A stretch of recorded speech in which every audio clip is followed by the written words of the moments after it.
ইসলামে বুজুর্গ পারাস্তি, আলেম পারাস্তি নাই। আলেমকে শ্রদ্ধা করতে হবে, পীরকে শ্রদ্ধা করতে হবে, কিন্তু শ্রদ্ধা বাদ দিয়া পীর আলেম নেতা যা বলল অন্ধের মতো তার পূজা করা যায় না।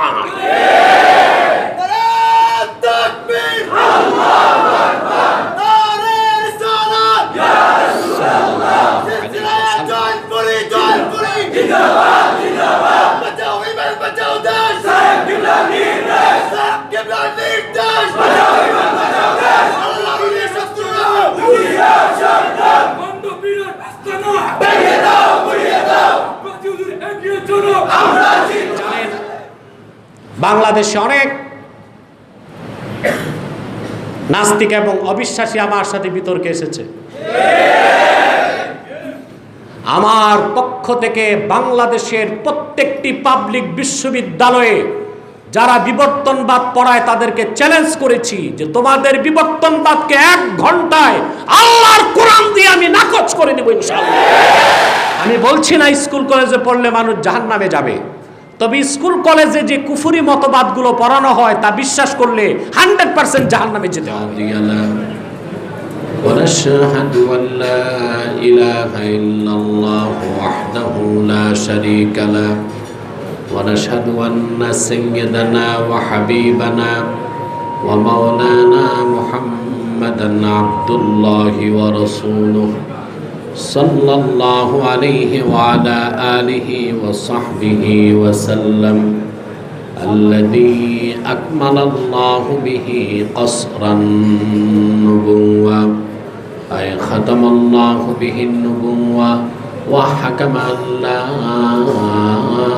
نبي بعده وأعلن في القرآن بالبرهان أن محمدا صلى الله عليه وسلم خاتم النبيين والمرسلين الذي أرسله بالحق بشيرا ونذيرا وداعيا إلى الله بإذنه وسراجا منيرا فقد قال الله تعالى في كلامه المجيد والفرقان الحميد أعوذ بالله من الشيطان الرجيم بسم الله الرحمن الرحيم وإذ قال ربك للملائكة إني جاعل في الأرض خليفة قالوا أتجعل فيها من يفسد فيها ويسفك الدماء ونحن نسبح بحمدك ونقدس لك قال إني أعلم ما لا تعلمون وعلم آدم الأسماء كلها ثم عرضهم على الملائكة فقال أنبئوني بأسماء هؤلاء إن كنتم صادقين صدق الله العظيم وصدق رسوله النبي الكريم ونحن على ذلك من الشاهدين والشاكرين والحمد لله رب العالمين إن الله وملائكته يصلون على النبي يا أيها الذين آمنوا صلوا عليه وسلموا تسليما اللهم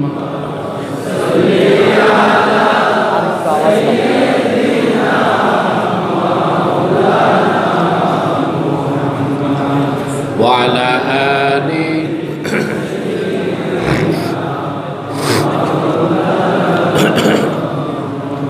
محبت برن اللهم صل على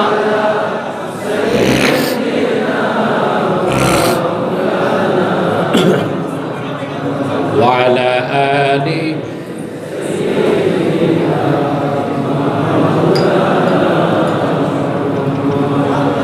मेरा दिल तड़प रहा है मेरा जल रहा है सीना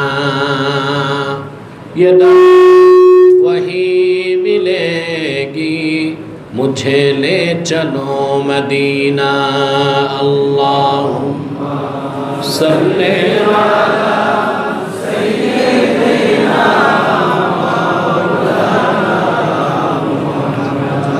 व अला आलि मौलाना मुहम्मद मदीना मदीना मोमिनों की गुनगुना है दीदारे मदीना आशिकों की तमन्ना है अल्लाहुम्मा सल्ली अला सय्यिदिना मौलाना मुहम्मद व अला आलि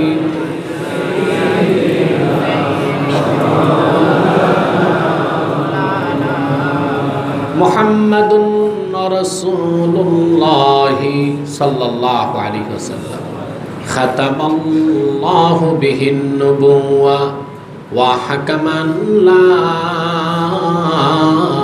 नबिय्य बअदहु बलगल उला बिकमालिहि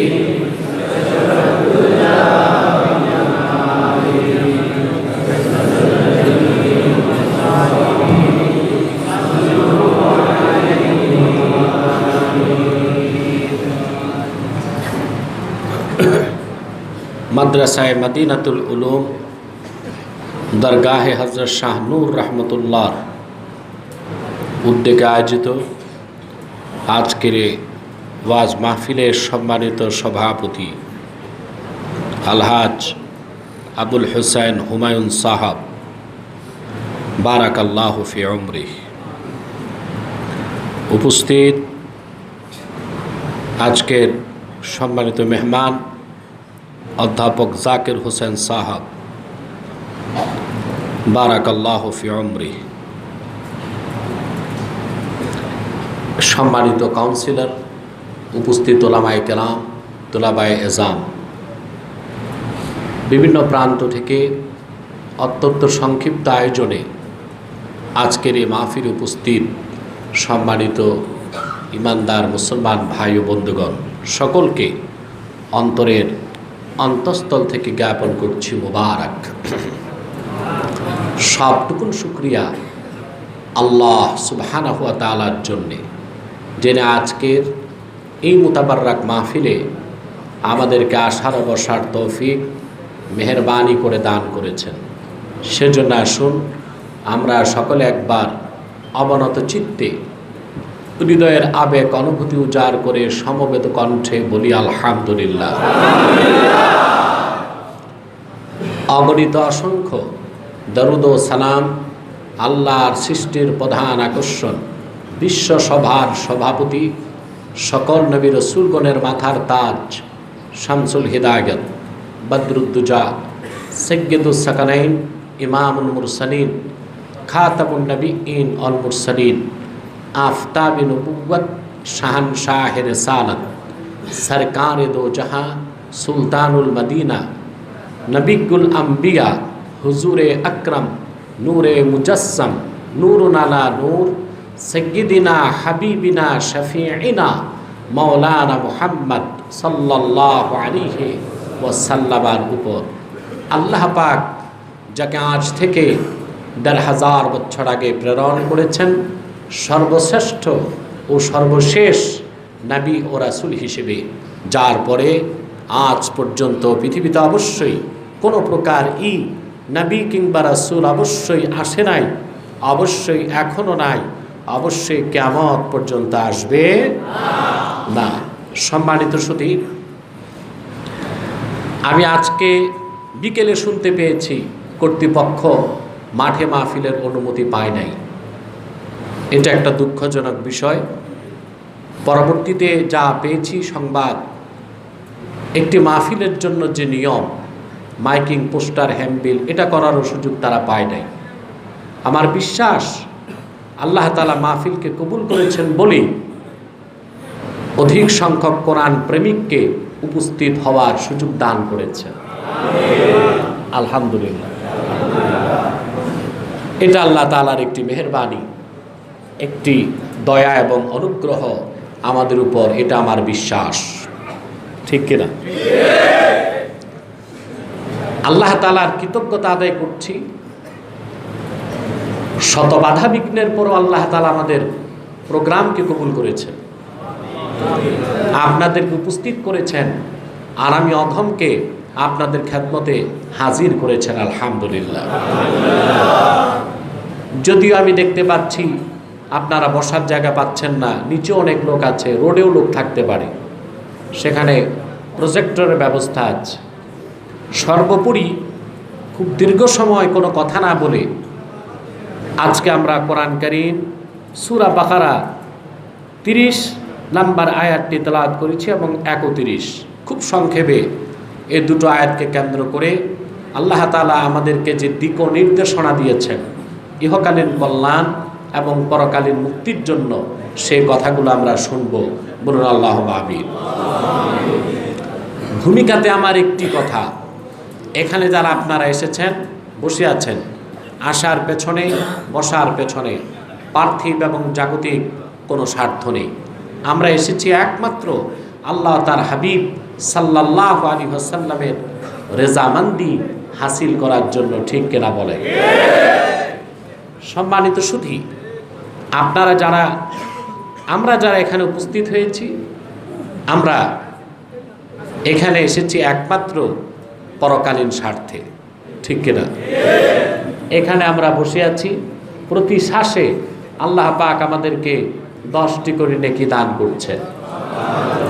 হেঁটে এসেছেন, প্রতি কদমে 10টি করে নেকি পেয়েছেন।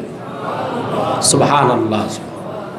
বাড়িতে যাওয়ার আগে যদি আপনার মৃত্যু হয়ে যায়, শহীদের খাতায় আল্লাহ তাআলা আপনার নাম উঠিয়ে দিবেন। সুবহানাল্লাহ। হাদিস সাক্ষী রাসূল করিম সাল্লাল্লাহু আলাইহি ওয়াসাল্লাম ইরশাদ করেছেন, মানুষ যখন কোরআনের ইলম শেখার জন্য বসে যায়, এটা আপনারা যে বসেছেন, এটা মুজালাসাতুল উলামা, আলেমদের সাথে বসেছেন। ঠিক কিনা? আর বসেছেন আল্লাহর কোরআনকে সামনে রেখে। এর ফায়দা যে কত বেশি তা তো আপনি চিন্তা করতে পারবেন না। সুবহানাল্লাহ। হযরত ইব্রাহিম খাওয়াস রাহমাতুল্লাহ বলেছেন, দাওয়াউল কুলুবে আরবা, মানুষের যে অন্তর, এই অন্তরকে রোগমুক্ত করার জন্য ঔষধ হচ্ছে 4টি। কয়টি? তার মধ্যে একটি হচ্ছে মুজালাসাতুস সুলাহা, নেককার আল্লাহওয়ালাদের সাথে উঠা বসা করা। সুবহানাল্লাহ। এখানে প্রচুর লোক আছে যারা আল্লাহর মকবুল বান্দা। ঠিক কিনা? আমরা বসেছি আল্লাহর জিকিরে। জিকির মানে শুধু মুখে জিকির করাই জিকির নয়, কোরআন শরীফ শোনাও জিকির, করাও জিকির, বরং সবচেয়ে বড় জিকির জিক্র এ কোরআন। ঠিক কিনা? আল্লাহ পাক কোরআন কারীমে বলেছেন, ওয়ামান আ'রাদা আন যিকরি ফাইন্না লাহু মাঈশাতান দানকা ওয়া নাহশুরুহু ইয়াওমাল কিয়ামাতি আ'মা। আর যেই হতভাগা, ওয়ামান আ'রাদা আন যিকরি, আর যেই হতভাগা আমার জিকির থেকে তার মুখটা ফিরায় নিল, কোরআন থেকে মুখ ফিরায় নিল, আল্লাহ পাক বলেন তার জন্য রয়েছে সংকুচিত রিজিক। আর কাল কিয়ামতের দিন আমি আল্লাহ তাকে অন্ধ করে হাসরে উঠাবো। একটু বড় গলায় বলেন সুবহানাল্লাহ। এ কোরআন কি? জিক। জোরে বলেন জিক। কোরআন শোনাও জিক, কোরআন থেকে কথা বলাও জিক। আল্লাহ পাক কোরআন কারীমে বলেছেন ফাযাক্কির ইন নাফাতিদ যিকরা সায়াযাক্কারু মান ইয়াখশা ওয়া ইয়াতাজান্নাবুহাল আশকা। ফাযাক্কির, মুহাম্মদ সাল্লাল্লাহু আলাইহি ওয়াসাল্লাম আপনি জিকির করুন। আই ইজ হুম, আপনি কোরআন থেকে সাহাবায়ে কেরামকে ওয়াজ করুন। এই ওয়াজকে আল্লাহ কি বলেছেন? জোরে বলে জিক্র। এই জন্য কোরআন কারীম থেকে কথা বলা এবং শোনা এটা শ্রেষ্ঠ জিকির। খুশি হলেন না? সুবহানাল্লাহ। মাইক অপারেটর কোন তালায়? এখানেই আছে। এ তো মাথায় টুপি নাই, বেচারা মসজিদে ঢুকছে, টুপি নাই, ওযু আছে কিনা আমার সন্দেহ আছে। ভিতরে সাউন্ড লাগবে, আরো সাউন্ড লাগবে। মাইক সিস্টেমটাও খুব দুর্বল। মাইক সিস্টেম ভালো করা যেত, এটা তো আর পুলিশ বাধা দেয় নাই, এটা তো আরো সুন্দর করা যেত। আমার প্রিয় ভাই বন্ধুগণ, তাহলে কোরআন কারীম থেকে কথা শোনাও জিকির, কথা বলাও জিকির। এই যে জিক্রে বসে গেছেন, আল্লাহর রহমত কি পাচ্ছেন? কথা বলেন। আল্লাহর কোরআনের জিক্রে যে বসেছেন, রহমত যে পাচ্ছেন, বিশ্বাস আছে? হাদিস সাক্ষী, মুমিন যখন ইলমে দ্বীন শিখার জন্য বসে যায়, একদল রহমতের ফেরেশতা মাহফিলের রিপোর্ট দেবার জন্য আল্লাহর কাছে চলে যায়। আল্লাহ পাক তাদেরকে জিজ্ঞেস করেন তোমরা কোথা থেকে এসেছো? তারা বলেন আল্লাহ তোমার কিছু নেককার বান্দা তোমার ঘরে বসে তোমার কালামুল্লাহ থেকে কথা শুনছে, সেখান থেকে আসলাম। আল্লাহ পাক বলেন আমার বান্দাগুলো এত কষ্ট করছে, ফাআইয়ু শাইইন ইয়াতলুবুন, ওরা আমার কাছে কি চায়? কিছু চান আল্লাহর কাছে? চাইটাও তো বললেন না ঠিক মতো, মিয়া জোরে মাতো চান? আল্লাহ জিজ্ঞেস করেন ফাআইয়ু শাইইন ইয়াতলুবুন, ওরা কি চায় আমার কাছে? ফেরেশতারা বলেন আল্লাহ তোমার জান্নাত চায়। আল্লাহ পাক বলেন হাল রাআউহা, ওরা কি জান্নাত দেখছে নাকি?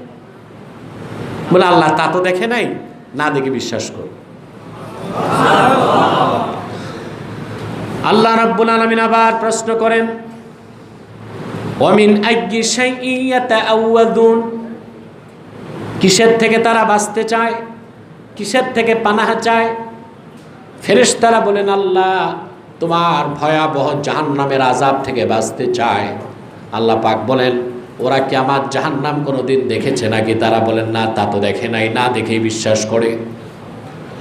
আল্লাহ রাব্বুল আলামিন বলেন ফেরেশতারা সাক্ষী থাকো, যারা আমার জান্নাত দেখে নাই, জাহান্নাম দেখে নাই, না দেখে আমার কোরআনকে ভালোবেসে বসে আছে, আমি আল্লাহ তাদের জীবনের সব গুনাহ মাফ করে দিলাম, তাদের জন্য আমার জান্নাতকে ওয়াজিব করে দিলাম।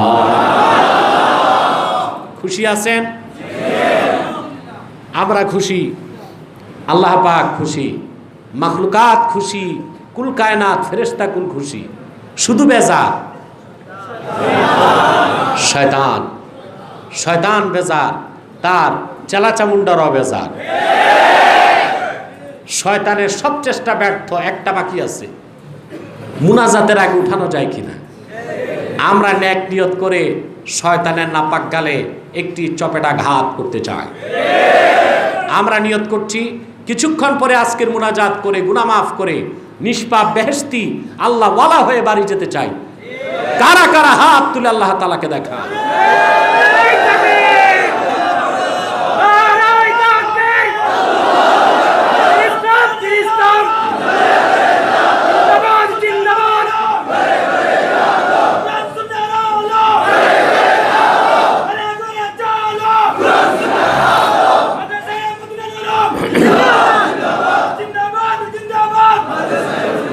আল্লাহ কবুল করুন, আল্লাহ কবুল করুন, আল্লাহ মঞ্জুর করুন, বলুন আল্লাহুম্মা আমিন।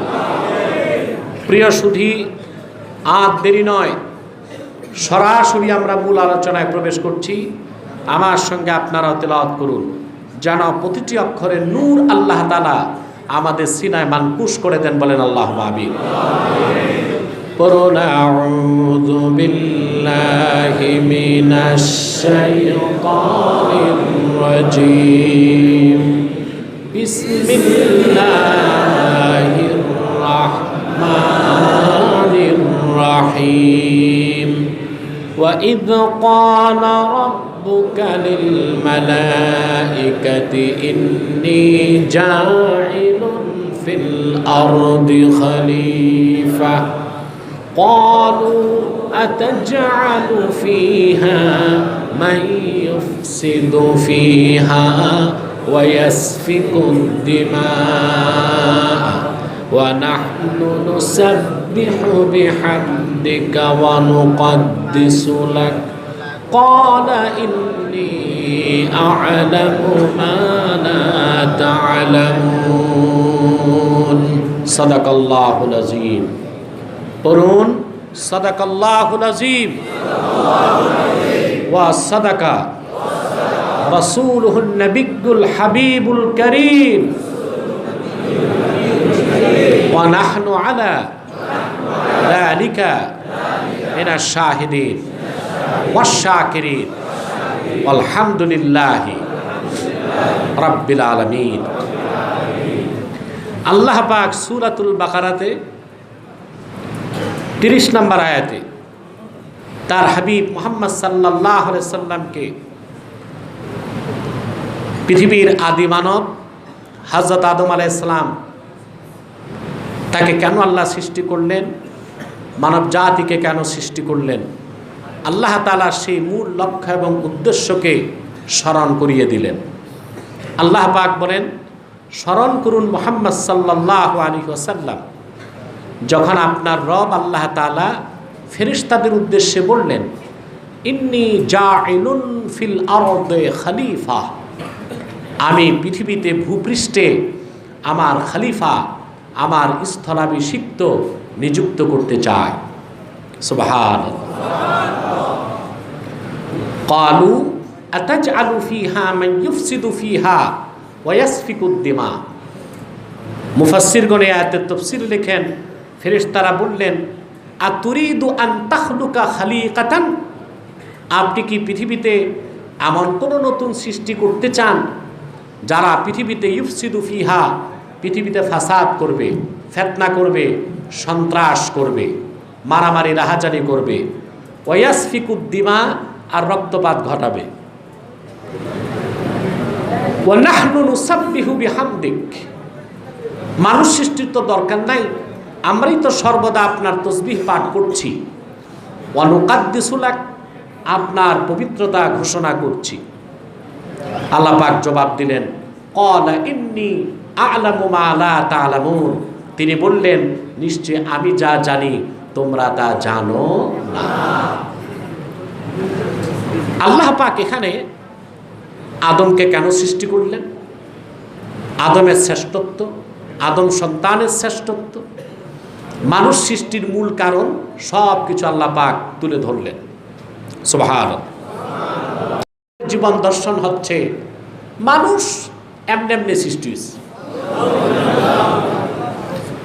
তাদের একটা গাঁজাখুরি মতবাদ আছে। আপনারা যারা জুলজি, বোটানি, বায়োলজি পড়েছেন তারা জানেন, ডারউইনের গাঁজাখুরি একটা মতবাদ হচ্ছে দ্য থিওরি অফ এভোলিউশন, বিবর্তনবাদ, বানর থেকে মানুষ। চিল্লায় বলেন নাউজুবিল্লাহ। এটা পড়ানো হয় আমাদের দেশি স্কুলে, ক্লাস 9 থেকে মাস্টার্স পর্যন্ত প্রাণী বিজ্ঞানে এটা পড়ানো হচ্ছে বিবর্তনবাদ। সারা দুনিয়া, আমেরিকা, কানাডা, গ্রিনল্যান্ড, সুইজারল্যান্ড, সমস্ত আধুনিক রাষ্ট্রগুলো বিবর্তনবাদকে ডাস্টবিনে নিক্ষেপ করেছে। আর আমার দেশের অতি উৎসাহী কিছু বুদ্ধিজীবী যারা পশ্চিমাদের গোলামি করে, তারা সেই বিবর্তনবাদকে আমার দেশের স্কুলে পাঠ্য বইতে অন্তর্ভুক্ত করেছে। কেবলমাত্র উদ্দেশ্য হচ্ছে আগামী প্রজন্মকে নাস্তিক বানানো, অবিশ্বাসী বানানো। তাদের জীবন দর্শন আজ থেকে 4.5 বিলিয়ন বছর আগে, মানে 450 কোটি বছর আগে পৃথিবীতে কিছুই ছিল না, ছিল কেবল পানি। কি ছিল? পানি। তো 450 কোটি বছর আগে এটা দেখছে কি? বিজ্ঞান মানি হচ্ছে, বিজ্ঞানের কথা হবে জাস্টিফাই করা, প্রুফড, প্রমাণিত। এই কথার কি প্রমাণ আছে? 450 কোটি বছর আগে পানি ছিল আর কিছু ছিল না, মানে এই কথার কোনো আগাও নাই, গোড়াও নাই। হ্যাঁ, তারপর কি হলো? তারপরে বিরাট কথা তারা বলে, আমি সংক্ষেপে বলছি। সেই পানিতে এক সময় সৃষ্টি হলো এককোষী জীব, অ্যামিবা, ভাইরাস টাইপ, বুঝলেন? মাইক্রোভাইরাস থেকে একটু বড় ভাইরাস। তারপর বিবর্তনের মাধ্যমে ভাইরাস ধীরে ধীরে বড় হলো। তারপরে এক সময় ব্যাঙের মতো একটা প্রাণী হলো। তারপর এটা বিবর্তনের মাধ্যমে এক সময় বানর হলো। তারপরে কয়েক কোটি বছর আগে বানরের ল্যাজ পড়ে গেল, সে দাঁড়ায় 2 পায়ে চলতে লাগলো, হয়ে গেল মানুষ। বলেন না নাউজুবিল্লাহ। আপনারা জানেন বাংলাদেশে অনেক নাস্তিক এবং অবিশ্বাসী আমার সাথে বিতর্কে এসেছে। আমার পক্ষ থেকে বাংলাদেশের প্রত্যেকটি পাবলিক বিশ্ববিদ্যালয়ে যারা বিবর্তনবাদ পড়ায় তাদেরকে চ্যালেঞ্জ করেছি যে তোমাদের বিবর্তনবাদকে 1 ঘন্টায় আল্লাহর কোরআন দিয়ে আমি নাকচ করে দেব ইনশাআল্লাহ।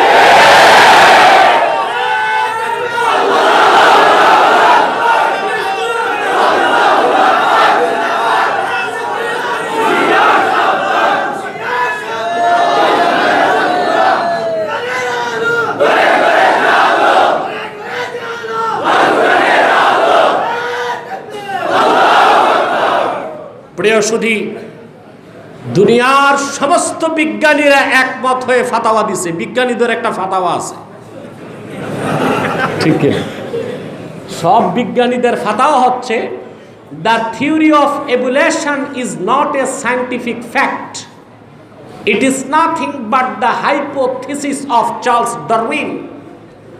বিবর্তনবাদ কোনো বৈজ্ঞানিক সত্য প্রমাণিত বিষয় না, এটা চার্লস ডারউইনের মন গড়া গাঁজাখুরি একটি মতবাদ ছাড়া আর কিছু নয়। বিজ্ঞান বইতে আমরা বিজ্ঞান পড়ব, বিজ্ঞান বাদ দিয়ে থিসিস কেন পড়ব? কারণ থিসিস মানে থিসিস, তার বিপরীতে অ্যান্টিথিসিস, তার মাঝখানে সিনথিসিস। তুমি শুধু থিসিস পড়াও, ডারউইনের বিবর্তনবাদ, সেই মিথ্যা বিবর্তনবাদের গোবর ফাঁস করেছে ইসলামপন্থীরা, সেই থিসিসটাও পড়াতে হবে। তাহলে যুব সমাজ বুঝবে কোনটা সত্য কোনটা মিথ্যা, ঠিক কিনা? তাহলে আমাদের জীবন দর্শন আর অবিশ্বাসীদের জীবন দর্শনের পার্থক্য আছে। ওরা বের করলো এই বিবর্তনবাদের গাঁজাখুরি গল্প। এটা ওই গল্পটা কিরকম আপনারা শুনেছেন যে দাদা দাদিরা আষাঢ় মাসে প্রচণ্ড বৃষ্টির সময় নাতি নাতনিদের আষাঢ়ে গল্প শোনাইতো, শুনছেন না? এগুলো আপনারা ঠাকুরমার ঝুলিতে পড়ছেন বাল্যকালে, কথা বলে না, পড়ছেন না? ঠাকুরমার ঝুলি, ওখানে আমরা দেখতাম এই ঠাকুরমার ঝুলিতে গল্প আসছে। কি গল্প? এক দেশে ছিল রাজা, রাজার ছিল ঘোড়া, ঘোড়ার ছিল 8 পা, 3 মাথা, 4 লেজ। এইরকম আষাঢ়ে গল্প আমাদের বিজ্ঞান বইতে পড়ানো হচ্ছে স্কুল, কলেজ এবং ভার্সিটিতে। সেজন্য আমরা জ্ঞানী গুণী বিচক্ষণ পরকালমুখী বুদ্ধিজীবী জ্ঞানী প্রোডাকশন পাবলিক বিশ্ববিদ্যালয় থেকে পাচ্ছি না, কারণ ফ্যাক্টরিতে গোলমাল। ফ্যাক্টরিতে কি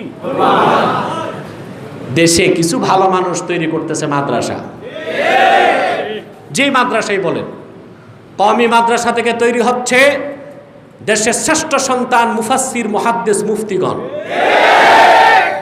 আলিয়া মাদ্রাসা তৈরি করছে এমন বিচক্ষণ কিছু আলেম যারা কোরআন হাদিসের শিক্ষার পাশাপাশি জাগতিক শিক্ষায় শিক্ষিত হয়ে রাষ্ট্র পরিচালনার দায়িত্বপূর্ণ পদগুলো দখল করছে।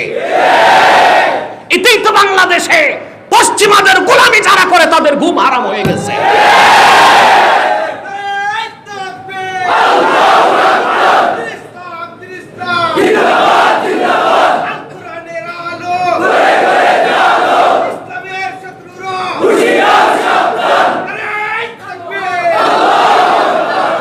এদেশের প্রতিটি মানুষ, কি আওয়ামী লীগ কি বিএনপি, তারা মাদ্রাসাকে ভালোবাসে, সহযোগিতাও করে। কিন্তু কিছু কিছু জায়গায় কিছু কিছু মানুষ ঘাপটি মেরে বসে আছে হুতুম পেঁচার মতো। মাদ্রাসা নিয়ে তাদের যথেষ্ট অ্যালার্জি। এক বিচারপতি সাবেক বলেছে মাদ্রাসা হচ্ছে সন্ত্রাসের আতুর ঘর, মাদ্রাসা হচ্ছে সন্ত্রাসের ডেলিভারি রুম। বিচারপতি,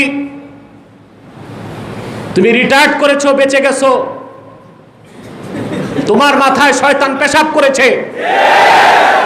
মাদ্রাসা থেকে একজন সন্ত্রাসী তৈরি হয় না। যত বোমাবাজ, সন্ত্রাসী, চাঁদাবাজ তোমাদের বিশ্ববিদ্যালয়গুলো প্রোডাকশন দেয়। ওই বিশ্ববিদ্যালয়গুলোর চেহারা এখন বদলে দিচ্ছে আমার দেশের মাদ্রাসার ছাত্ররা। ভর্তি পরীক্ষায় বিশ্ববিদ্যালয়ে সব ফার্স্ট, সেকেন্ড, থার্ড। উজ্জ্বল ফার্স্ট, সেকেন্ড, থার্ড সব মাদ্রাসার ছাত্র। আলহামদুলিল্লাহ বলবেন। নাস্তিক পাড়ায় আগুন লেগেছে, জাতীয় বিশ্ববিদ্যালয় তো জাতীয় মাদ্রাসা হয়ে যাবে। হবে না তো কি হবে? আমার মাদ্রাসার ছাত্র তার রাত শেষ হয় তাহাজ্জুদ নামাজ দিয়ে, দিন শুরু হয় ফজরের নামাজ দিয়ে। কোরআন তেলাওয়াতের মাধ্যমে সে পড়ার টেবিলে যায়, রাতে ইবাদত করে, দিনে মাদ্রাসায় পড়ে। তোমার সোনার সন্তানগুলো সারা রাত টিএসসির মোড়ে দেয় আড্ডা, হাতে গাঁজা আর হেরোইনের পোটলা, পকেটে কলম নাই, পিস্তল আছে। ওরা রেজাল্ট ভালো করবে কেমন করে?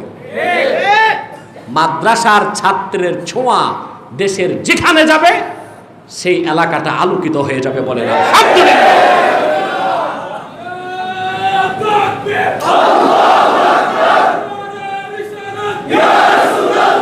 সাল্লাল্লাহু আলাইহি ওয়াসাল্লাম।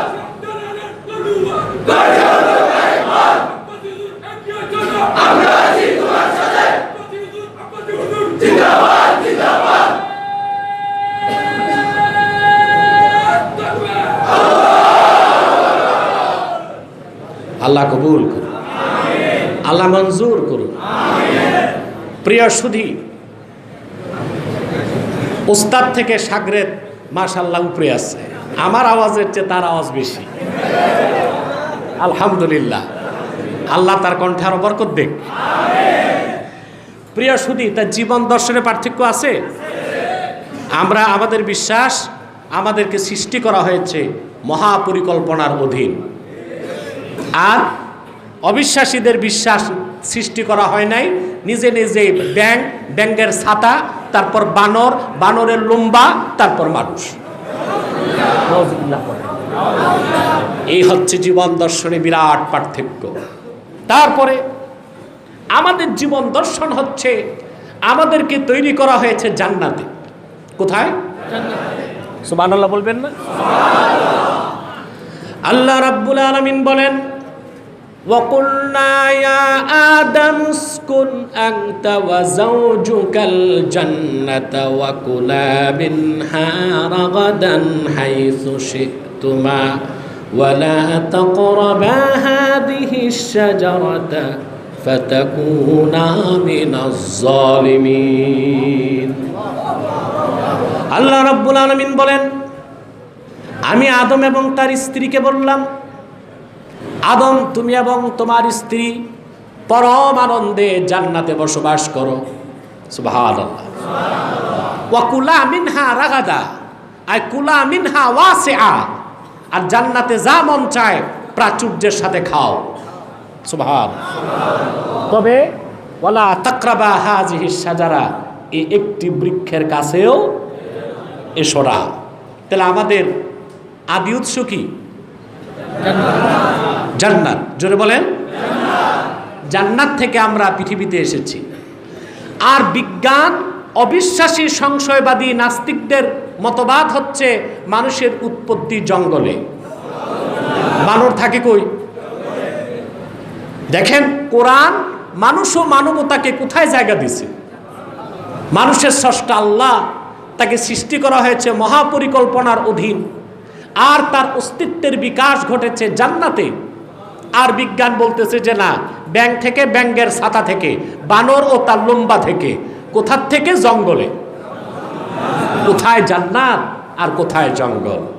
এই তো মাদ্রাসায় পড়ার মধ্যে আর স্কুল কলেজে পড়ার মধ্যে পার্থক্য। মাদ্রাসা শিখায় যে তুমি মানুষ, তুমি আশরাফুল মাখলুকাত, তোমার সৃষ্টি জান্নাতে, তোমার স্রষ্টা আল্লাহ। আর ওই বিশ্ববিদ্যালয় কলেজে শেখানো হচ্ছে তুমি বানর থেকে, তোমার উৎপত্তি জঙ্গলে। নজবিল্লাহ বলে। তোমার জীবনের লক্ষ্য উদ্দেশ্য খাও দাও, ফুর্তি করো, মৌজ করো, মাস্তি করো। নজবিল্লাহ বলে। মাদ্রাসায় পড়লে বড় চাকরি নাও পাওয়া যেতে পারে, ঠিক কিনা? পার্থিব সম্মান কম হতে পারে, কিন্তু আল্লাহর জান্নাত পাওয়া যাবে 100% গ্যারান্টি। আমি বলছি না স্কুল কলেজে পড়লে মানুষ জাহান্নামে যাবে, তবে স্কুল কলেজে যে কুফরি মতবাদগুলো পড়ানো হয় তা বিশ্বাস করলে 100% জাহান্নামে যেতে হবে। আমার কথা আবার কাটছাট করবেন না ইউটিউবাররা, তাদের কাজই হচ্ছে দাড়ি কমা বাদ দিয়া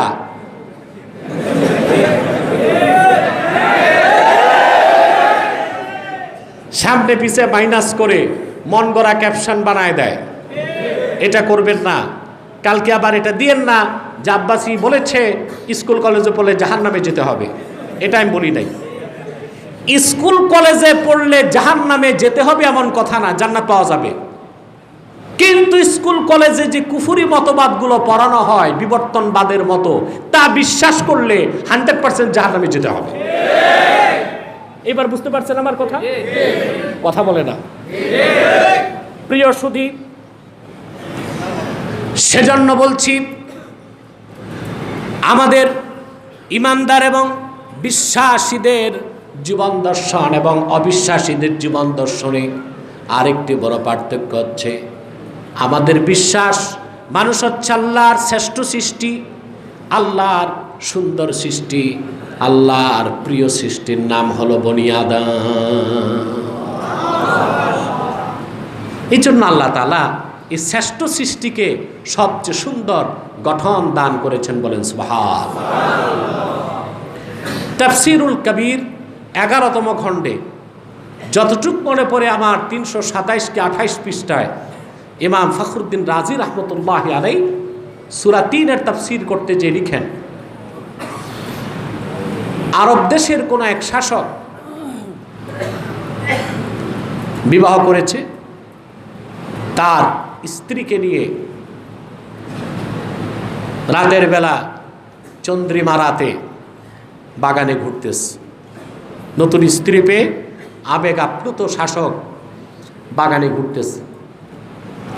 পূর্ণিমার চাঁদ তার দুগ্ধ ফেনশিপ শোভা ছড়িয়ে দিয়েছে চতুর্দিকে। একদিকে নতুন স্ত্রী, আরেকদিকে ফুলের গ্রান, আরেকদিকে পূর্ণিমার চাঁদ। বাদশার আবেগ তুঙ্গে উঠেছে। আবেগে আপ্লুত হয়ে বাদশা তার স্ত্রীকে বলে ফেলল, লাউলাম তাকুনি আহসানা মিনাল কামার ফাআনতে কাজা। তুমি যদি চাঁদ থেকেও সুন্দরী না হও তো তুমি তালাক। আবেগত মানুষ অনেক কথাই বলে। আমার কাছে প্রতি মাসে 10টা-12টা ফতুয়া নিতে মানুষ আসে। মানুষ খুব আজগুবি কাজও করে বাংলাদেশে আবেগে। একজন এসে বলল, আমি তো বউকে মা বলে ফেলেছি, এখন সংসার ঠিকছে কিনা। আমি বলছি, মা বলাতে তোমার বউ তালাক হয় নাই, তবে গুনাহ হয়েছে, তোমাকে তওবা করতে হবে। আবেগে আপনারা এইরকম কাজ করবেন না। কথা বুঝতে পেরেছেন? আবার শুনলাম এক পুরুষ তার স্ত্রীকে খুব মেরেছে, তখন স্ত্রী বাঁচার জন্য বলেছে তুমি আমার বাপ। আমাকে ফতোয়া জিজ্ঞেস করা হলো তালাক হয়েছে, আমি বলছি না তালাক হয় নাই। 1000 বার স্বামীকে বাপ বললো তালাক হবে না, গুনাহ হবে। কি হবে? তওবা করতে হবে। বাদশা আবেগ আপ্লুত হয়ে তার স্ত্রীকে বলল তুমি যদি চাঁদ থেকেও সুন্দরী না হও তুমি তালাক। রাতের পরিবেশ শেষ, পূর্বাকাশে সূর্য উদিত হলো। এবার শাসকের আবেগ শেষ, বিবেকের উদয় ঘটল, চিন্তায় পড়ে গেল, হায় আফসোস, আমার স্ত্রী যত সুন্দরী হোক চাঁদের চেয়েও সুন্দর তো হতে পারে না। এবার স্ত্রী আসে না গেছে, চিন্তায় পড়ে গেছে। বাদশা তো দেশের মুফতি সব ডাকছে, প্রত্যেক রাজা বাদশাহ গভর্নমেন্টের কিছু নিজস্ব আলেম মুফতি থাকে, এরা মাদারজাত দালাল, এরা শাসককে ভালো বুদ্ধি দেয় না, শুধু চিন্তায় থাকে পামপুট্টি দিয়া হালুয়া রুটি কি পাওয়া যায়। আবুল্লাহ সামারকান্দি রাহমাতুল্লাহ তামবিহুল গাফিলিনে লিখেছেন, শাসক যদি ফাসেক ফাজের হয়, শরীয়ত মোতাবেক না চলে, ওই রকম শাসক বা গভর্নমেন্টের সাথেও কোনো আলেম সম্পর্ক রাখতে পারবে একটা নিয়তে, যে আমার মতো আলেম প্রেসিডেন্ট প্রধানমন্ত্রীর পাশে যদি থাকি হয়তোবা দিনের পক্ষে কাজ সে করবে না, বিপক্ষে কাজটা করতে দিব না। এই নিয়তে সরকার, প্রেসিডেন্ট, প্রধানমন্ত্রী, রাজা বাদশার সাথে আলেমরা সম্পর্ক করতে পারে। কিন্তু না, আমরা দেখি বর্তমানে আমাদের দেশে যারা আছে সব মোল্লা ফৈজির উত্তরসূরি। মোল্লা ফৈজির, ওনাদের চিন্তা একটাই, কিভাবে সরকারের আশেপাশে থেকে বড় বড় ডিপার্টমেন্টগুলো দখল করা যায়, পদ পদবি পাওয়া যায়, গাড়ি বাড়ি পাওয়া যায়। এটা আলেমে হক্কানির কাজ না, আলেমে সুয়ের কাজ, দুষ্ট আলেমের কাজ, দালাল আলেমের কাজ। রাসূল করিম সাল্লাল্লাহু আলাইহি সাল্লাম ১০০০ বছর আগে বলেছেন এইসব আলেমের ব্যাপারে, আশারুন নাস মিন তাহতি আদিমিস সামা, এইসব দুনিয়াদার আলেম আল্লাহর আকাশের নিচে সবচেয়ে নিকৃষ্ট জীব।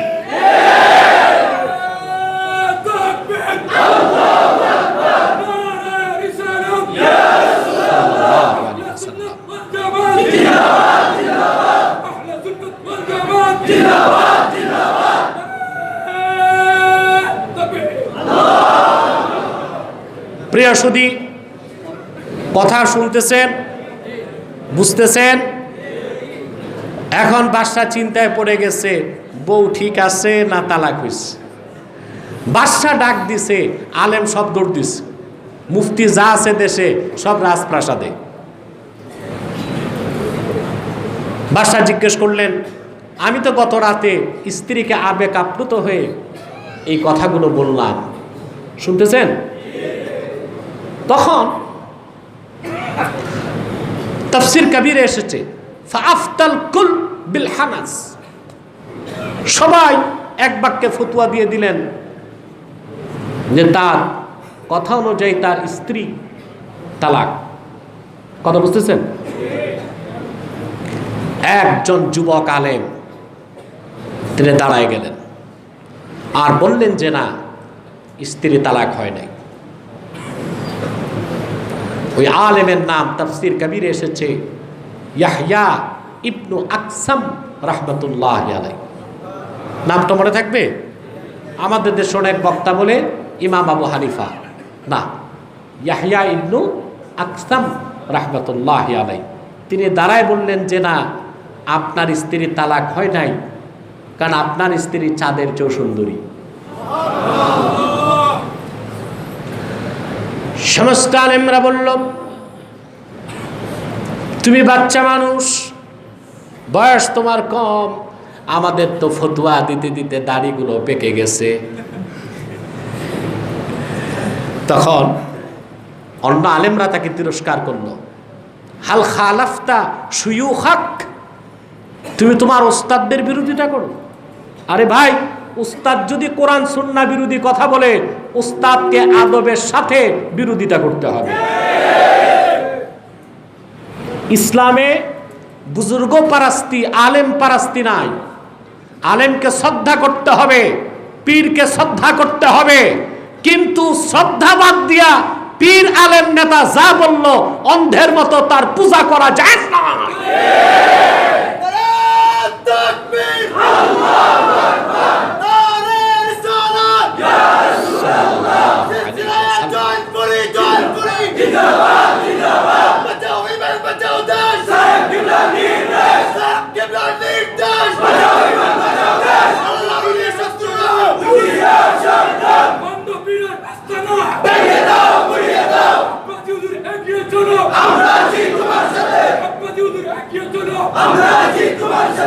আমার প্রিয় ভাই বন্ধুগণ, উস্তাদ পীর নেতা শ্রদ্ধা করতে হবে, ঠিক কিনা? শ্রদ্ধা করতে হবে কিনা? কিন্তু কিভাবে? যতক্ষণ তিনি কোরআন সুন্নাহর নীতিতে থাকবেন। এখন সবাই তাকে বললেন, হাল খালাফতা শুয়ুখাক, তুমি কি তোমার শেখ উস্তাদদের বিরোধিতা করছো? তুমি বেশি জানো না তোমার উস্তাদরা বেশি জানে? ইয়াহইয়া বিন আকসাম জবাব দিলেন, কদ আফতা মান হুয়া আ'লামু মিন্না, আমি যে ফতোয়া দিলাম তার স্ত্রী তালাক হয় নাই, তার স্ত্রী চাঁদের চেয়েও সুন্দরী, এটা তো আমার ফতোয়া না, আমাদের সবার চেয়ে যার বেশি এলেম তার ফতোয়া। প্রশ্ন করা হলো তিনি কে? জবাব দিলেন হু আল্লাহ। এটা আমার ফতোয়া নয়, এটা আল্লাহর ফতোয়া, দলিল দাও। তখন তিনি সূরা ৩ পড়তে লাগলেন, ওয়াত-তিনি ওয়াজ-যাইতুনি ওয়া তুরি সিনিনা ওয়া হাদাল বালাদিল আমিন লাকাদ খালাকনাল ইনসানা ফি আহসানি তাকওয়িম। পারেন আপনারা?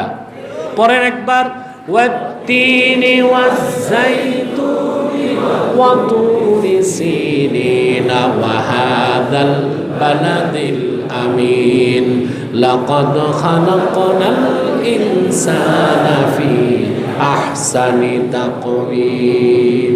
সুবহানাল্লাহ। ইয়াহইয়া বিন আকসাম বললেন, আল্লাহ রাব্বুল আলামিন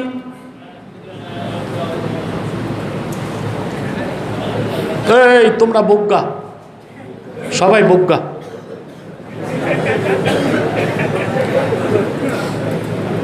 আর মাইতো না, মাইতো না। আপনারা যারা আলেম আছেন মাঝখানে চলে আসেন, একটু জায়গা করে বসেন। আসেন আসেন, জায়গা হবে, ভেতরে আসেন। কথা শুনতেছেন? ইয়াহইয়া বিন আকসাম বললেন, আল্লাহ রাব্বুল আলামিন 4 বার কসম করেছেন। শপথ 3 ফলের, শপথ জাইতুনের, শপথ সিনাই উপত্যকার পর্বতমালার, শপথ নিরাপত্তার নগরী আমার দোস্ত মুহাম্মদ সাল্লাল্লাহু আলাইহি ওয়াসাল্লামের মৌলিদ নিরাপত্তার নগরী এই মক্কা মুকাররমার। 4 বার কসম করে আল্লাহ পাক জবাবে কসমে বললেন, লাকাদ খালাকনাল ইনসানা ফি আহসানি তাকওয়িম। নিশ্চিত সন্দেহাতীত ভাবে আমি মানুষকে তৈরি করেছি সবচেয়ে সুন্দর গঠনে, আকারে, সুরতে, অবয়বে, স্ট্রাকচারে। বলেন সুবহানাল্লাহ। এবার জবাব দেন, আল্লাহর শ্রেষ্ঠ সৃষ্টি, সুন্দর সৃষ্টি, প্রিয় সৃষ্টি, এই শ্রেষ্ঠত্বের পিছনে, এই সৌন্দর্যের পিছনে, মানুষের এই মর্যাদার পিছনে সবচেয়ে বড় যেই জিনিসটা অবদান, সে কথাটাই আল্লাহ সূরা বাকারার 30 নম্বর আয়াতের মধ্যে এবং পরবর্তী আয়াতগুলোতে 31, 32, 33 নম্বর আয়াতের মধ্যে আল্লাহ তাআলা আলোচনা করেছেন। আমি সংক্ষেপে তা বলে দিচ্ছি। আল্লাহ পাক আদমকে তৈরি করতে চাইলেন। পুরা কথাটা বুঝে আসছে? আমি কিন্তু আয়াতে কারিমার ব্যাখ্যা বোঝার জন্য একটি পর্যায়ে আপনাদেরকে নিয়ে আসলাম। এখন মনোযোগটা আরেকটু প্রগাঢ় করতে হবে। পারবেন না ইনশাল্লাহ? তোমাদের ঘুম আইরানি আসে না তো? ঘুমাও না তো? কে কে ঘুমাও? হাত উঠাও। একজন হাত উঠাইছে, এটা নন কনসাস থাকতেই পারে, একজন দুইজন। প্রিয় ভাই বন্ধুগণ, এই শ্রেষ্ঠত্বের পিছনে, মানুষের এই মর্যাদার পিছনে মূলভূত কারণ কি, আল্লাহ সেটা আলোচনা করেছেন। ফেরেশতারা মানব সৃষ্টির পক্ষে ছিল না বিপক্ষে? জোরে বলেন। আল্লাহ পাক হযরত আদমকে তৈরি করলেন, সৃষ্টি করলেন। তারপরে আল্লাহ পাক কোরআন কারিমে বলেন, ওয়াল্লামা আদামাল আসমাআ কুল্লাহা, আল্লাহ আদমকে সব কিছুর নাম শিক্ষা দিলেন, অর্থাৎ সব কিছুর ইলম শিক্ষা দিলেন। সুবহানাল্লাহ, একটু জোরে বলেন। মাঝখানে একটা ঘটনা ঘটছে, আদমকে তখনও অস্তিত্ব দেওয়া হয় নাই। ফেরেশতারা পরস্পর সমালোচনা করতে লাগলো। কারা? কথাগুলো পাবেন তাফসির বাগাবী প্রথম খণ্ড, যার প্রসিদ্ধ নাম মাআলিমুত তানজিল, ইমাম বাগাবী রহমতুল্লাহর সংকলন। সেখানে কথাগুলো পাবেন। আমি রেওয়ায়েত বিল আলফাজ না করে রেওয়ায়েত বিল মানা করছি। ফেরেশতারা সমালোচনায় লিপ্ত হয়ে গেল। কি সমালোচনা? এক ফেরেশতা আরেক ফেরেশতার কাছে বলতে লাগলো, ইয়াখলুকু রাব্বুনা মা ইয়াশা ওয়ালাকিন লা ইয়াখলুকা রাব্বুনা আকরামা ইলাইহি মিন্না। ফেরেশতারা বলা বলি করতে লাগলো, ইয়াখলুকু রাব্বুনা মা ইয়াশা, আমাদের রব যা খুশি তা বানাবেন, যা খুশি তা। আমাদের বাধা তিনি বলেন মানবে না, মানবেন না, আমাদের বাধা তিনি। ফেরেশতারা একটা চ্যালেঞ্জ করলো। কি করলো? চ্যালেঞ্জ করলো, ওয়ালাকিন লা ইয়াখলুকা রাব্বুনা খালকান আকরামা ইলাইহি মিন্না, কিন্তু কখনো আমাদের রব আল্লাহ তাআলা আমাদের চেয়ে শ্রেষ্ঠ মর্যাদাপূর্ণ কোন সৃষ্টি তৈয়ার করবেন না। চ্যালেঞ্জ করবে কারা? জোরে বলেন না ভাই। আল্লাহ রাব্বুল আলামিন হযরত আদমকে তৈরি করলেন। অবাক হয়ে যাবেন মুসলমান, আল্লাহ তাআলা সব কিছু সৃষ্টি করেন হুকুম দিয়ে। তিনি বলেন কুন, হয়ে যায়। কিন্তু সহিহ বুখারী সাক্ষী, আদম আলাইহিস সালামের দেহটা আমার আল্লাহ রাব্বুল আলামিন নিজের হাত দিয়ে তৈরি করেছেন। সুবহানাল্লাহ বলেন। এটা আমার কথা নয়, সহিহ বুখারীর হাদিস, দ্বিতীয় খণ্ডে এসেছে। হাদিসটি আল্লাহর হাবিবের শাফাআতের ব্যাপারে। কাল হাসর ময়দানে সমস্ত নবীগণ যখন স্থির হয়ে যাবে, জাহান্নামের দরজা খোলা থাকবে, মিজানের পাল্লা চালু করা হবে না, মানুষগুলো স্থির হয়ে যাবে, নবীগণ বলা বলি করতে থাকবে। আজকে আল্লাহর কোনো প্রিয় বান্দা যদি আল্লাহর কাছে সুপারিশ করতেন আর জাহান্নামের দরজা বন্ধ করা হতো, মিজানের পাল্লা চালু করা হতো, আমরা কতই না শান্তি পেতাম। মানুষগুলো দৌড়িয়ে সব হযরত আদমের কাছে যাবে, যে বলবেন আনতা আবুন নাস, এটা বুখারীর ইবারত, আনতা আবুন নাস ওয়া খালাকাকাল্লাহু বিয়াদিহি, আদম তুমি মানব জাতির পিতা, শুধু তাই নয় আল্লাহ পাক নিজের হাত দিয়ে তোমাকে তৈরি করেছেন। ইশফা লানা ইলা রাব্বিক, তোমার রবের কাছে আমাদের জন্য এখন সুপারিশ করো। সুবহানাল্লাহ বলবেন না? আমরা কি শাফাআত বিশ্বাস করি? আল্লাহর হাবিবের শাফাআতকে যারা অস্বীকার করে তাদেরকে মুসলমান বলার কোনো সুযোগ নাই। কারণ মুহাদ্দিসগণ একমত, ইন্নাল আখবারা বিশাফাআতিন নবী সাল্লাল্লাহু আলাইহি ওয়াসাল্লাম ক্বাদ বালাগা হাদ্দাত তাওয়াতুর। আল্লাহ রাসূল মুহাম্মদ সাল্লাল্লাহু আলাইহি সাল্লাম সুপারিশ করবেন মানব জাতির জন্য হাসর ময়দানে, জান্নাতে। এই হাদিসগুলো মুতাওয়াতিরের দরজা লাভ করেছে। আর মুতাওয়াতির হাদিসের অস্বীকারী বলতে লজ্জা হয়, কাফের হয়ে যায়। অতএব রাসূলুল্লাহ শাফাআতকে যারা অস্বীকার করে তাদেরকে আমরা বাতিলপন্থী, পথভ্রষ্ট এবং গুমরাহ মনে করে থাকি। আছে বাংলাদেশে এইরকম দল আছে। আপনারা জানেন তাদের গোমর এখন ফাঁস হচ্ছে। বাংলাদেশে খ্রিস্ট ধর্ম প্রচারে ওরাই সবচেয়ে বেশি সুযোগ করে দিচ্ছে। আপনারা ইন্টারনেটে আমার বক্তব্যগুলো দেখবেন, আব্বাসী টিভি লিমিটেডে দেখবেন, তাদের গোমরগুলো ফাঁস হচ্ছে। আমি উত্তরবঙ্গে কুষ্টিয়াতে গিয়েছিলাম খ্রিস্টানদেরকে ইসলামের দাওয়াত দিতে। কিছু মুসলিম খ্রিস্টান হয়ে গিয়েছিল। আমি খ্রিস্টান ব্যক্তিকে জিজ্ঞেস করলাম, তুমি আল্লাহর হাবিবের দিন ইসলাম ছেড়ে খ্রিস্টান ধর্মে চলে গেলা কেন? সে বলল, একটাই কারণ, মুহাম্মদ সাল্লাল্লাহু আলাইহি সাল্লাম তো শাফাত করতে পারবেন না, ঈসা তো শাফাত করবে। আমি বললাম, আল্লাহর হাবিব মুহাম্মদ সাল্লাল্লাহু আলাইহি সাল্লাম শুধুমাত্র শাফাত করবেন, ওনার শাফাতের আগে ঈসা কেন, মুসা কেন, কারোই শাফাতের সুযোগ থাকবে না। এই কথা কোরআন কারীমেও আছে, এই কথা তোমার বাইবেলেও আছে। আর ঈসা শাফাত করবে না এই প্রমাণ কোরআনেও আছে, বাইবেলেও আছে। সে বলল না বাইবেলে নাই, বলছে বাইবেল আনো। আর সে আনে না, কারণ সে জানে সে ধরা খাবে। এখন বলেন, রাসূলুল্লাহ সুপারিশ করতে পারবেন না, আল্লাহ রাসূল সাল্লাল্লাহু আলাইহি সাল্লাম শাফাত করতে পারবেন না, এই ধরনের আকীদা ছড়ায় বাংলাদেশে কারা? তারাই ছড়ায় যারা মাযহাবকে মানে না, তারাই ছড়ায় যারা আউলিয়া একরামকে শ্রদ্ধা করে না, তারাই ছড়ায় যারা আল্লাহর ওলিদের শানে বেয়াদবি করে থাকে, তারাই ছড়ায়।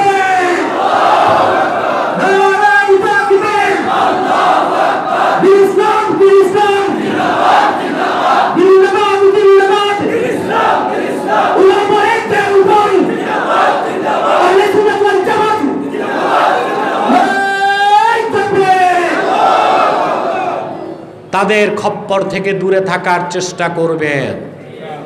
আপনাদের সিলেটে তারা বড় ঘাঁটি তৈরি করে ফেলেছে। কাজ একটাই, মাযহাব ছাড়ো, পীরি মুরিদি ছাড়ো, আর কোনো কাজ নাই।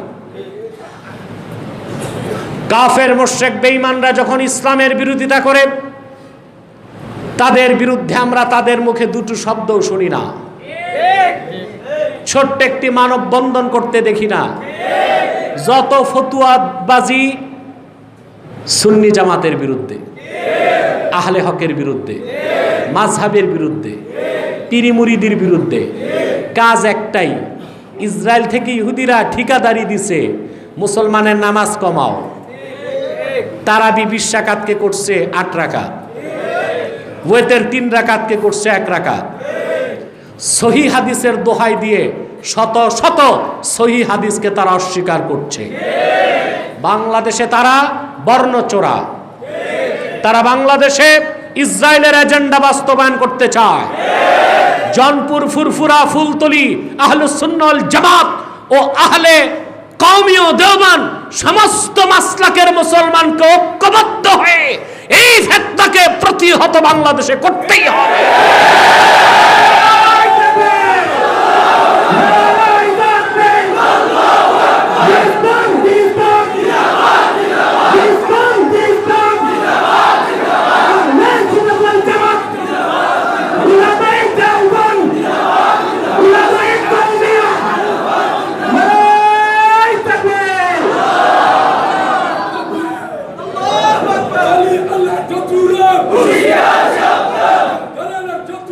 Buria!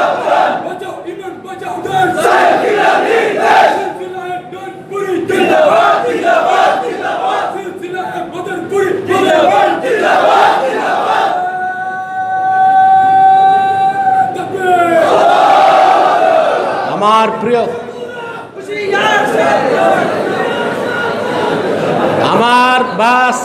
আমার প্রিয় ভাই বন্ধুগণ, তাহলে যে কথা বলছিলাম,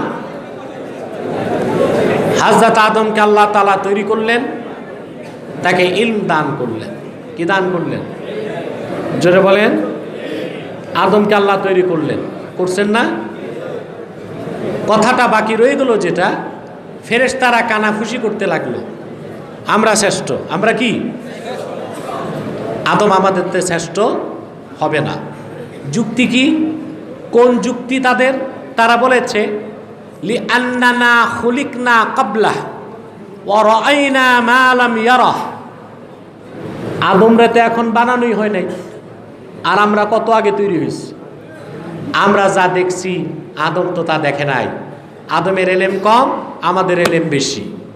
যেহেতু ইলম বেশি, এই জন্য আমরাই শ্রেষ্ঠ। যুক্তি কাদের?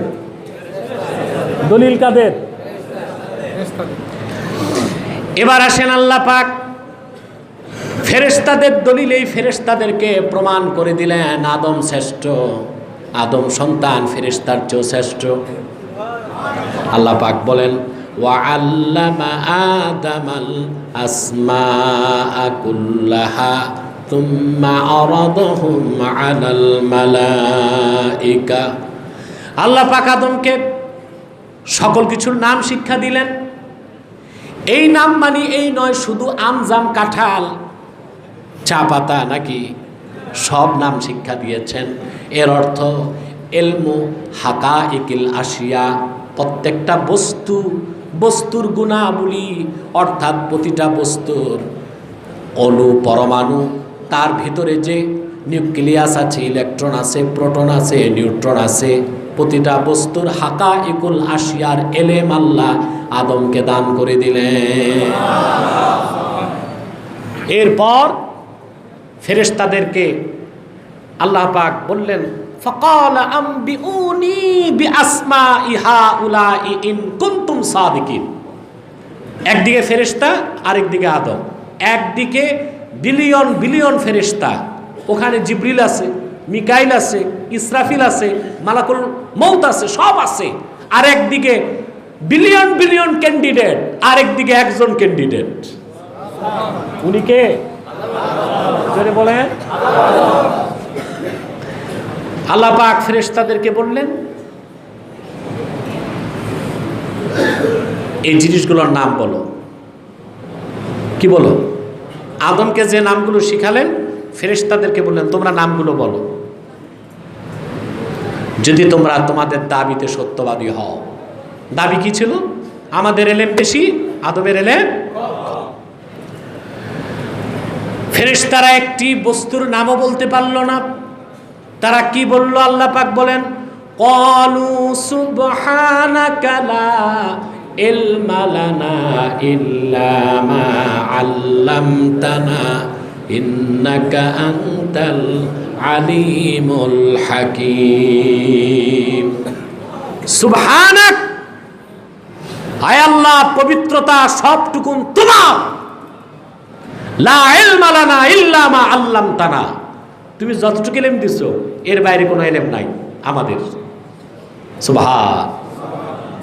শ্রেষ্ঠত্ব কার প্রমাণিত হলো? জোরে বলতে হবে কার? কোন দলিলের ভিত্তিতে? ইলম। মানুষের শ্রেষ্ঠত্বের মূলভূত কারণ হচ্ছে ইলম। মানুষ শ্রেষ্ঠত্ব পেয়েছে গোটা মাখলুকাতের উপর কিসের কারণে বলেন তো ভাই? জোরে বলেন। ইলম। ইলম এটা কার বেশি ছিল? এই জন্য আদম শ্রেষ্ঠত্ব পেয়েছে, বাবার কারণে সন্তানরাও শ্রেষ্ঠত্ব পেয়ে গেছে। সুবহান। এখন আসেন তাহলে কোন ইলমের কথা আল্লাহ বলেছেন? কোন ইলম মানুষকে শ্রেষ্ঠত্ব দেয়? প্রশ্ন আসে কিনা? একমাত্র সেই ইলম যেটা আল্লাহর পক্ষ থেকে বান্দাকে শেখানো হয়, বান্দাকে দেওয়া হয়, সেই ইলমটাই মানুষকে হেদায়েতের পথ দেখায়, কল্যাণের পথ দেখায়, মুক্তির পথ দেখায়, পরিত্রাণের পথ দেখায়, সেই ইলম ছাড়া মানুষের শ্রেষ্ঠত্বের বিকল্প আর কোনো কিছু নাই।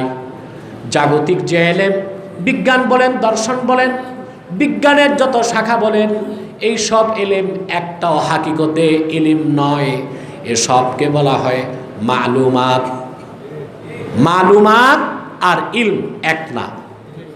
স্কুলে যেটা পড়ানো হয়, কলেজে যেটা পড়ানো হয়, বিশ্ববিদ্যালয়ে যেটা পড়ানো হয়, ওই সব হচ্ছে মালুমাত, অভিজ্ঞতা, এক্সপিরিয়েন্স। তা সঠিক হতে পারে, ভুল হতে পারে। আর ইলম, যাতে কোনো ভুল নাই, কোনো সন্দেহ নাই, ওটা একমাত্র আসে কার পক্ষ থেকে? আল্লাহর পক্ষ থেকে আগত সেই চূড়ান্ত ইলম হচ্ছে এই কোরআন। এই কোরআনের সাথে সম্পর্ক হবে, আপনার শ্রেষ্ঠত্ব মর্যাদা বেড়ে যাবে। আর এই কোরআন থেকে সম্পর্ক ছিন্ন হবে, আপনি জাহান্নামীদের কাতারে শামিল হয়ে যাবে। তখন আপনার অবস্থান কি হবে? আপনার মর্যাদা তো থাকবেই না, মানুষ তো দূরে থাক, আপনার স্তর শুকর, কুকুর, ইতর প্রাণীর চেয়ে নিচে চলে যাবে। কথা বুঝতেছেন? আল্লাহ রাব্বুল আলামিন বলেন, ওয়ালাকাদ যারানা লিজাহান্নামা কাসীরাম মিনাল জিন্নি ওয়াল ইনসি লাহুম কুলুবুন লা ইয়াফকাহুনা বিহা ওয়া লাহুম আযানুন লা ইয়াসমাউনা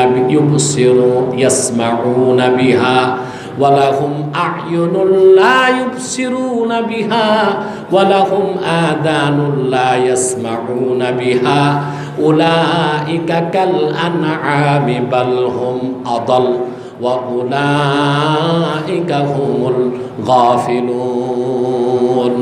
আমি অধিক সংখ্যক জিন আর মানুষকে তৈরি করেছি জাহান্নামের ইন্ধন হিসেবে, যাদের অন্তর আছে কিন্তু সেই অন্তরে কোরআনকে অনুধাবন করে না। ওদের কপালের 2 চোখ ফিট আর অন্তরের চোখ আনফিট। অর্থাৎ ওই যে একটা কথা আছে, চোখ থাকতে অন্ধ, কপাল আমার মন্দ। আল্লাহ বলেছেন, ওয়ালাকিন তা'মাল কুলুবুল্লাতী ফিস সুদূর। ওরা চোখে দেখে, বাহ্যিক চোখে দেখে, কিন্তু সিনায় যে চোখ আছে, সুবহানাল্লাহ, ওই চোখে তারা অন্ধ। ওই চোখে তারা কি? অন্ধ। দেখেন না, বিশ্ববিদ্যালয় পাশ করে অক্সফোর্ড আর ক্যামব্রিজ থেকে পড়াশোনা করে আসে, সব বুঝে, শুধু কোরআন শরীফ বুঝে না। সব বুঝে, হাদিস বুঝে না। সব ভালো লাগে, ইসলাম ভালো লাগে না। লাগবে কেমন করে? মন মগজে পশ্চিমাদের মেডিসিন, ঠিক কিনা? মাথা ভর্তি পশ্চিমাদের বস্তা পচা মতবাদ দিয়ে বাংলাদেশে আসে, তখন আর কোরআন হাদিস ভালো লাগে না, ইসলাম ভালো লাগে না। ইসলামের কথা শুনলেই গায়ে আগুন জ্বলতে থাকে। কাজ হবে না। বাংলাদেশের যুবকদের জনস্রোত আল্লাহর কোরআন মুখী হয়ে গিয়েছে, আর ঠেকিয়ে রাখা যাবে না। বাংলাদেশের প্রাইমারি থেকে বিশ্ববিদ্যালয় আর ইউনিয়ন পরিষদ থেকে জাতীয় সংসদ পর্যন্ত প্রত্যেকটি জায়গায় আল্লাহর কোরআন ভিত্তিক সবকিছু চলবে ইনশাআল্লাহ। আজ হোক আর কাল হোক। আস-সা'য়ু মিন্না ওয়াল ইতমামু মিনাল্লাহ। প্রচেষ্টা আমাদের, সফলতা দিবেন কে? আল্লাহ। জোরে বলেন, প্রচেষ্টা আমাদের, সফলতা দিবেন কে? আল্লাহ। নিরাশ হবার কিছু নাই। সেই ইলম, যে ইলম মানুষকে মর্যাদা দেয়, এই কোরআন কি দেয়? সে কোরআনের সাথে সম্পর্ক করতে হবে, সে কোরআন শরীফ শিখতে হবে। আমরা তো এটা বলি না যে বিশ্ববিদ্যালয় বন্ধ করে দাও, স্কুল বন্ধ করে দাও, ওইটা লাগবে, কিন্তু আমরা চাই ওখানেও আল্লাহর কোরআন পড়ানো হোক। এখন এই কথা বললে বলবেন মৌলবাদী, উগ্রবাদী। আমাদের নাম দিয়েছে ধর্মান্ধ, মৌলবাদী, উগ্রবাদী। আমরা কিছু বুঝি না। ওনারা যে কি বুঝে, 4-4টা ডিবেটে দেখছেন না আল্লাহর রহমতে, কিছুই বুঝে না, ঠিক কিনা? কিছুই বুঝে না। এই কোরআনের ইলম যাদের কাছে আছে, বিজ্ঞান দর্শন তাদের কাছে আদর্শলিপির মতোই লাগে। অহংকার আর বাড়াবাড়ি চলবে না। সম্পর্ক আল্লাহর কোরআনের সাথে করুন। এদেশে মাদ্রাসাগুলোতে, কবি মাদ্রাসা, আলিয়া মাদ্রাসায় কোরআন হাদিস পড়ানো হয়, কিন্তু আমরা চাই কোরআন হাদিস যদি বাধ্যতামূলক কলেজ এবং ভার্সিটিতে পড়ানো হয়, তাহলে এই দেশ বিশ্বমানচিত্রে একটি উন্নত রাষ্ট্র হিসেবে বিশ্বমানচিত্রে তার অস্তিত্বের প্রমাণ দিতে পারবে ইনশাআল্লাহ। ঠিক কিনা বলেন? বাধ্যতামূলক করতে হবে। আপনি কেন বাধ্যতামূলক করবেন না? বাংলাদেশের 17,46,00,000 মানুষ, 14 কোটি তো মুসলমান। 14 কোটি মুসলমান চায় আল্লাহর কোরআনের শিক্ষা বাধ্যতামূলক করা হোক, প্রাইমারি থেকে বিশ্ববিদ্যালয় পর্যন্ত। ঠিক কিনা? অতএব তা তো করাই উচিত। আল্লাহর কোরআন যারা শিখবে তারা আল্লাহওয়ালা কর্মকর্তা হবে, নেককার কর্মকর্তা হবে। তখন সচিবালয়ে কোনো ডিপার্টমেন্টে দুর্নীতি খুঁজে পাওয়া যাবে না, ঘুষ খুঁজে পাওয়া যাবে না। যাবে? আইনের নামে বেআইনি কাজ কেউ করবে? অন্যায় কাজ কেউ করবে? কথা বলে না। আমাদের ঢাকা বিশ্ববিদ্যালয় যারা প্রতিষ্ঠা করেছেন তাদের স্বপ্ন কি বিশ্ববিদ্যালয় পূরণ করতে পেরেছে? পূরণ করতে? কথা বলে না। ঢাকা বিশ্ববিদ্যালয় প্রতিষ্ঠিত হয়েছে 1921 সালে। কত সালে? আর এখন 2021 সাল। 100 বছরে বিশ্ববিদ্যালয়টি বাংলাদেশকে একজন আন্তর্জাতিক মানের বিজ্ঞানী, দার্শনিক, ইঞ্জিনিয়ার, ডাক্তার, রাজনীতিবিদ উপহার দিতে পারেনি। এটা ব্যর্থতা। কিন্তু বিশ্ববিদ্যালয় প্রতিষ্ঠিত করেছিলেন যারা, নবাব আব্দুল লতিফ খান, তিনি জায়গা দিয়েছেন বিশ্ববিদ্যালয়ে। তার উত্তরসূরি নবাব সলিমুল্লাহ আন্দোলন করেছেন বিশ্ববিদ্যালয়ের জন্য। ঢাকা বিশ্ববিদ্যালয় যখন প্রতিষ্ঠিত করার কথা বলা হলো, তখন পশ্চিম বাংলায় ঠাকুর পরিবারে আন্দোলন করলো। রবি ঠাকুর তার কবিতা পড়েন, কিন্তু সে চায় নাই বাংলাদেশ স্বাধীন হোক, ঢাকা বিশ্ববিদ্যালয় হোক। তারা মিছিল করেছে। চাষা ভূষাদের আবার কিসের বিশ্ববিদ্যালয়? তারা বিশ্ববিদ্যালয়ে পড়তে হয়, কলকাতা বিশ্ববিদ্যালয়ে আসবে। আন্দোলন করেছিলেন সলিমুল্লাহ খান, এ.কে.এম. ফজলুল হক, হোসেন শহীদ সরওয়ার্দী, আব্দুল হামিদ খান ভাসানী, আর তাদের উত্তরসূরি তখন ছাত্র নেতা হিসেবে বঙ্গবন্ধু শেখ মুজিবুর রহমান। তাদের আন্দোলনের মাধ্যমে ঢাকা বিশ্ববিদ্যালয় প্রতিষ্ঠিত হয়েছিল।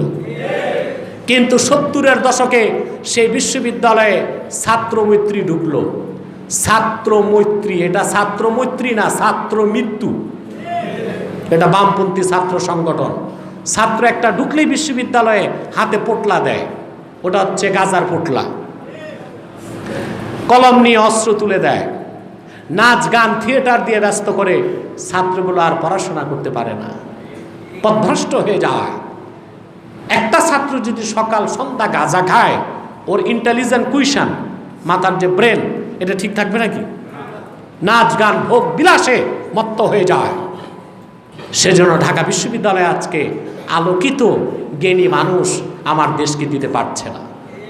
সেজন্য আমি গভর্নমেন্টকে সুপারিশ করছি, ঢাকা বিশ্ববিদ্যালয় সহ সমস্ত পাবলিক বিশ্ববিদ্যালয় থেকে ছাত্র রাজনীতি বন্ধ করা হোক। 2, প্রত্যেকটি বিশ্ববিদ্যালয়ে কোরআন এবং সুন্নাহর বিষয় ভিত্তিক লেসন বাধ্যতামূলক করা হোক। প্রতিটি ছাত্র জ্ঞানী গুণী আলোকিত মানুষ হয়ে বের হবে, যাদের জীবন দর্শন হবে পরকালমুখী।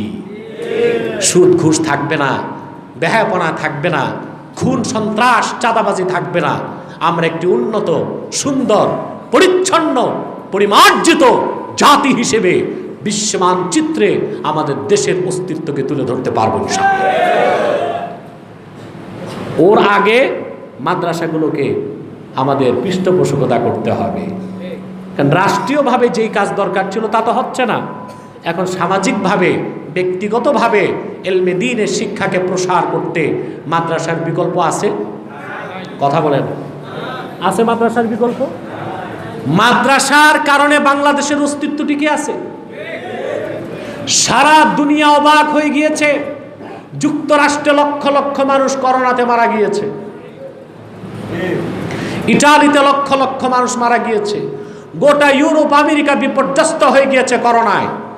আমাদের পার্শ্ববর্তী ভারত করোনার আঘাতে তার অর্থনীতি তছনছ হয়ে গেছে, বাংলাদেশ এত ভালো কেন? এটার জবাব একটাই, আরব বিশ্বকে বাদ দিলে পৃথিবীর কোথাও এত মসজিদ নাই, মাদ্রাসা নাই, বাংলাদেশে যা আছে। এত ওয়াজ মাহফিল পৃথিবীর কোথাও তো হয় না। এই যে মসজিদের আজান, নামাজ, মাদ্রাসায় কোরআন কারীমের তেলাওয়াত, নুরানি মক্তবে মাদ্রাসায় কোরআন কারীমের তেলাওয়াত, হাদিসের তেলাওয়াত, ওয়াজ মাহফিলের জিকির ফিকিরের কারণে আল্লাহ তাআলা করোনার গজব থেকে বাংলাদেশকে রক্ষা করেছে। এখন আমাদের উচিত শুকরিয়া আদায় করা। শুকরিয়া আদায় কিভাবে করবেন? মাহফিলগুলোর অনুমতি দিবেন না বন্ধ করবেন? দিতে হবে না? কথা বলে না। যত মাহফিল হবে তত রহমত আসবে, ঠিক কিনা? আর মাহফিল যত বন্ধ হবে আল্লাহর রহমত চলে যাবে। আল্লাহ পাক আমাদেরকে সকল ধরনের আযাব থেকে, গজব থেকে, অন্যায় থেকে, অত্যাচার থেকে, অকল্যাণ থেকে রক্ষা করে আমাদেরকে সুখ, শান্তি ও সমৃদ্ধি দান করুন। বলুন আল্লাহুম্মা আমিন। জোরে বলেন আল্লাহুম্মা আমিন। আসুন আমরা দোয়া করি। হয়ে গেছে তো না? রব্বানা যালামনা আনফুসানা ওয়া ইন লাম তাগফির লানা ওয়া তারহামনা লানাকুনান্না মিনাল খাসিরিন। আল্লাহুম্মা ইগফিরলি ওয়া লিওয়ালিদাইয়া ওয়া লিল মুমিনিনা ইয়াওমা ইয়াকুমুল হিসাব।